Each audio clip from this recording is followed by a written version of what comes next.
যাচ্ছি হাওড়া ব্রিজের উপর দিয়ে, দেখতেই পাচ্ছেন।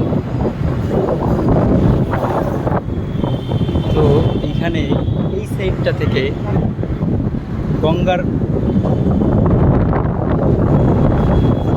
থেকে এতটা পরিমাণ হাওয়া বইছে যে আমাকে ফেলে দিচ্ছে, হাওয়ায় আমাকে ফেলে দিচ্ছে, এতটা পরিমাণে হাওয়া বইছে, সত্যি খুব অসাধারণ। আর এখান থেকে যদি হেঁটে যান তখন ওই ব্রিজটা টপকাতে আপনার কষ্ট মনে হবে না, কারণ এত সুন্দর পরিবেশ, এত সুন্দর হাওয়া, এই গঙ্গার হাওয়া সত্যি খুব অসাধারণ। এবং আপনার গাড়িতে যাওয়ার কোনো প্রশ্নই ওঠে না, আর গাড়িতে যেতে আপনার ইচ্ছা করে, তাই আসলে হেঁটে যাবেন, এই দেখবেন খুব অসাধারণ ভিউ, অসাধারণ। আর এই সাইডটাই গঙ্গার ঘাট, গঙ্গা। তো এই গঙ্গার হাওয়াটা সত্যি